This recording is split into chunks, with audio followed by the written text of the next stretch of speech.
जिंदाबाद जिंदाबाद जिंदाबाद जिंदाबाद जिंदाबाद राहुल गांधी जिंदाबाद जिंदाबाद जिंदाबाद कांग्रेस पार्टी जिंदाबाद। सबसे पहले तो वो पूरा देश आपने देखा होगा इसकी कड़ी निंदा कर रहा है और हम भी उसकी कड़ी निंदा करते हैं। इन्होंने संसद की गरिमा को इतने निचले स्तर पर पहुंचा दिया है कि पूरा भारतवर्ष देख रहा है कि इतनी स्तरहीन बयानबाजी करके वो भी इतनी उच्च पदों पर रहता हुआ मंत्री रहे हैं और समाज ने उनको इतने उच्च पदों पर पहुंचाया। उस आदमी का ये स्तरहीन बयान, और आप देखिए पूरा देश देख रहा है और तुलना कर रहा है। दूसरी तरफ हमारे जो नेता हैं राहुल गांधी जी, उन्होंने क्या कहा?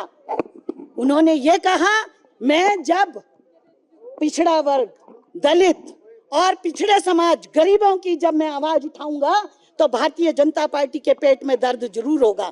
क्यों? क्योंकि ये पूंजीपतियों की सरकार है। ये पूंजीपतियों के बारे में सोचती है, ये गरीब के बारे में नहीं सोचती है, दलित के बारे में नहीं सोचती है और किसानों के बारे में नहीं सोचती है, युवाओं के बारे में नहीं सोचती है।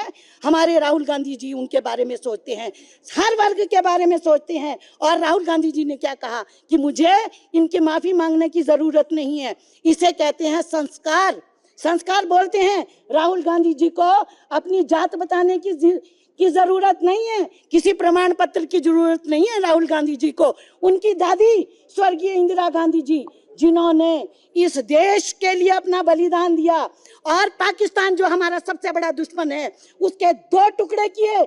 आज ये भाजपा के लोग जो ज्यादा बातें करते हैं, बयानबाजी करते हैं, लेकिन उस इंदिरा ने कभी ये नहीं कहा कि हमने इतना बड़ा काम किया। क्यों? क्योंकि काम स्वयं बोलता है। और मैं इनको बताना चाहती हूँ, और हमारे स्वर्गीय राजीव गांधी जी, जिन्होंने हर वर्ग के लिए, विशेषकर महिलाओं के लिए आरक्षण का काम दिया, युवाओं को वोट का अधिकार दिया।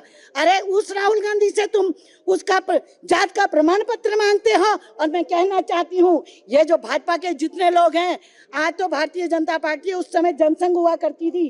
देश की आजादी में ये जात पूछते हो, किस किस की जात पूछोगे?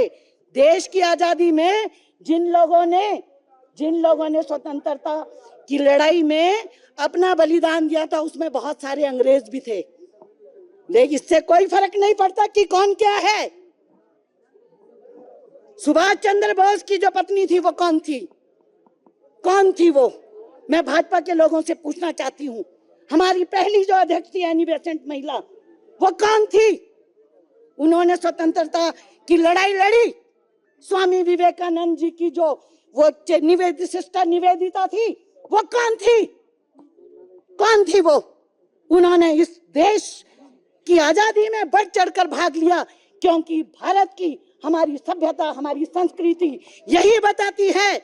उससे प्रभावित होकर उन लोगों ने स्वतंत्रता के आंदोलन में भाग लिया। मैं पूछती हूँ, इनके कितने लोग थे जिन्होंने स्वतंत्रता आंदोलन में भाग लिया, जिन्होंने देश की आजादी के लिए काम किया?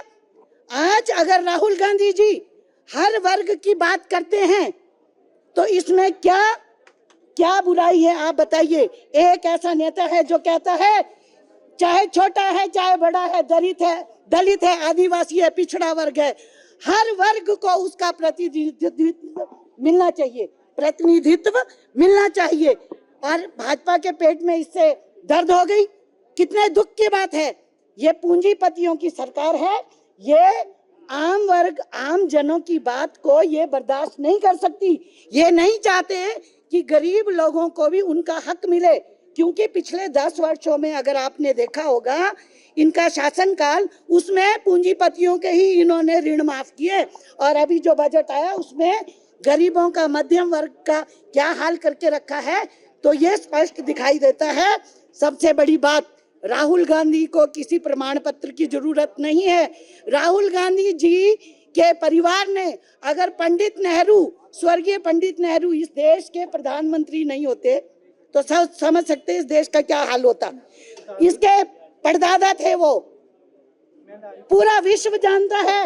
अनुराग ठाकुर जी को पूरा विश्व नहीं जानता होगा, लेकिन गांधी परिवार को पूरी दुनिया जानती है। गांधी परिवार को किसी से सर्टिफिकेट लेने की जरूरत नहीं है। हम कहते हैं मुद्दों पर लड़ो, मुद्दों की बात करो। अगर तुम्हारे पास मुद्दे हैं तो मुद्दों की बात करो। 10 वर्ष आप लोग सत्ता में रहे, आपने क्या किया? आप इस तरह की घटिया बयानबाजी करके संसद की मर्यादा को भंग करते हैं। और सबसे दुख की बात, जिनको पूरा देश देखता है वो लाखों लोगों में चुनकर जाते हैं। अगर उनकी भाषा इतनी अमर्यादित हो तो देश में क्या संदेश जा रहा है ये पूरी दुनिया देख रही है। इसकी जितनी भी निंदा की जाए उतना कम है, हम तो यही कहना चाहते हैं।